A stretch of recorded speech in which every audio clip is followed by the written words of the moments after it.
İstiqlal və bağımsızlıq sözü bir təvəhhüm və bir böyük yalandır. Əslən, istiqlal adına bizim bir zadımız yoxdur dünyada. Sən gərək olmaya. Heç bir ölkədə bu cür deyil.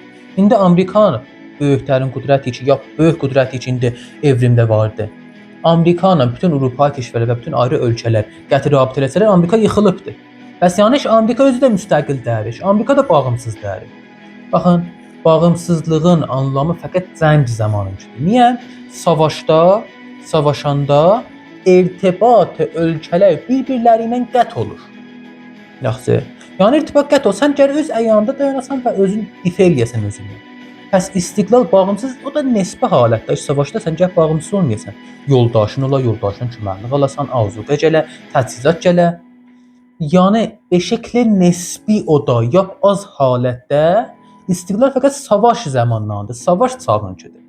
Sulh çağında ondakı savaş yoxdur, ondakı bu cür atlı halət gəlir qabağa, istiqlal olması pisdir, heç, yaxşı deyil, heç, bizə də pisdir.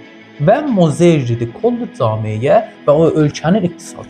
Bu ki, indi biri deyir, yaxud da mən eləyə bilirəm buğda, məsələn buğda deyirəm, buğda filan ölkədən varid eləməyəm, özüm bütün buğdaları əkəm. Axı beyinsiz, sən istəyəsən bütün buğdaları özün əkəsən, gərək bu ölkədən su işlədəsən. Mənabiş elə bu cür müftədə ki, buğda özüm əkəm. Mən buğdada müstəqil oldum. Xeyr, müstəqil olmayıbsan.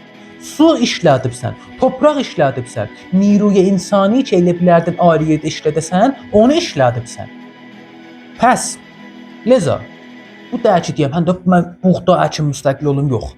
Sən gərək elə buğdanı, oradan ki, yeri var, məntiqi halətdə, məsələn, buğdanı %30'un özünə kəsən, %70'in Ukraynadan, Rusiyadan, hətta Amerikadan, onlardan varid edəsən.